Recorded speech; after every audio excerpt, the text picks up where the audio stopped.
Hi అండి. ఈరోజు chicken fry రసం చేస్తున్నాను. ముందుగా ఆయిల్ వేసుకొని బాణలు పెట్టుకొని ఆయిల్ వేసుకొని బిర్యానీ ఆకు, అనాస పువ్వు, ఏలక్కాయ, చెక్క మొక్క అవన్నీ వేసుకొని ఆనియన్స్, పెద్ద ఆనియన్ అండి, ఆనియన్, ఒక పచ్చిమిర్చి, కరివేపాకు వేసుకొని బాగా వేయించుకోవాలి. ఒక 30% వేగాలండి. వేగాక పసుపు వేసుకోవాలి. పసుపు కూడా కొంచెం వేగాక తర్వాత అల్లం పేస్ట్ అండి, అల్లం పేస్ట్ వేసుకొని అది కూడా కొంచెం వేగాలంటే ఆయిల్ పైకి వచ్చింది అంటే పచ్చి వాసన వచ్చేంత వరకు వేయించుకోవాలి. నేను ఫ్రెష్దే వేస్తున్నానండి. మీకాడ ఉంటే వేసుకోండి, లేకపోతే అంగట్లో దొరుకుతుంది కదా అదైనా వేసుకోండి. ఇట్లా ఆయిల్ పైకి రావాలండి.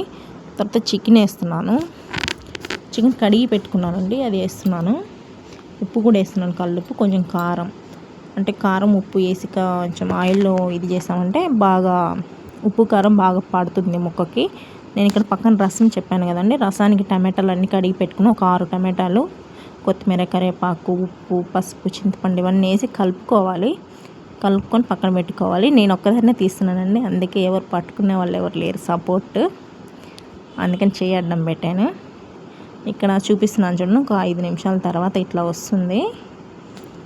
మూత తీయడానికి ఇబ్బందిగా ఉంది, ఇట్లా వస్తుందండి. అందుకని ఇట్లా ముందు చూసుకొని కలబెట్టుకోవాలండి. అప్పుడప్పుడు మధ్య మధ్యలో అది చూసుకుంటూ ఇది చేస్తున్నాను. ఇలా కలబెట్టుకోవాలి. మళ్ళీ మూత పెట్టుకొని ఒక 10 నిమిషాలు ఇట్లా పిసికేసుకొని రసం పక్కన పెట్టుకున్నాక మనకు తగినన్ని వాటర్ వేసుకోవాలి. ఇది మళ్ళీ ఇట్లా అండి కలబెట్టుకుంటూ ఉండాలి. మధ్య మధ్యలో మళ్ళీ మాడిపోతుంది, అడుగంటుకుంటుంది, బాగుండదు అంతా తినడానికి. ఇక్కడ ధనియాలు 1 టేబుల్ స్పూను, జీలకర్ర, మిరియాలు ఇవన్నీ వేసుకుంటున్నానండి. రసానికి పొడి కొంచెం కందిపప్పు వేస్తే బాగుంటుంది చిక్కగా రసము. అవన్నీ మిక్సీ పట్టుకొని తెల్లగడ్డలు, కొంచెం కరివేపాకు అవన్నీ వేసి మళ్ళీ మిక్సీ పట్టుకోవాలండి. మిక్సీ పట్టుకున్నాక ఇంకా అంతే పక్కన పెట్టుకోవాలి. ఇది ఎంతవరకు వచ్చి చూస్తున్నాను, ఇది ఉడికిపోయిందండి బాగా చికెన్. ఇంకంతే అండి. నేను ఇంట్లో చేసుకున్న ధనియాల పొడి వేస్తున్నాను. అది వేసుకొని కొంచెం కలుపుకొని అది కొంచెం వేగాక కొంచెం కొత్తిమీర అది వేసుకొని కలుపుకొని దించేసుకోవాలండి. కొత్తిమీర వేసుకొని దించేసుకోవాలి. దించేస్తున్నానండి, స్టవ్ ఆపేసి దించేస్తున్నాను. అంతే. ఇప్పుడు రసానికండి, రసాన్ని పెట్టాక ఎప్పుడు ఇదే దబలో చేస్తుంటానండి రసము.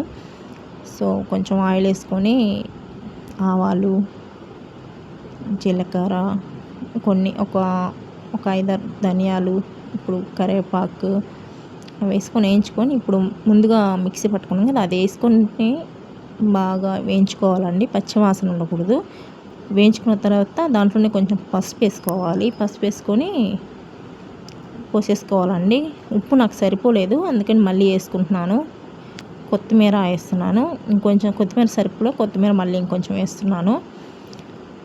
అంతే అండి. ఇట్లా చూసుకోవాలి. తెలియటప్పుడు ఉప్పు సరిపోయిందా లేదా అని చూసుకోవాలి. ఉప్పు సరిపోకపోతే ఇప్పుడు యాడ్ చేసేసుకోండి. నేను బెల్లం వేస్తున్నాను, బాగుంటుంది, తీపిగా పుల్లగా బాగుంటుంది. సో అంతేనండి. ఉప్పు నాకు సరిపోలేదు, అందుకని మళ్ళీ కొంచెం యాడ్ చేసుకున్నాను.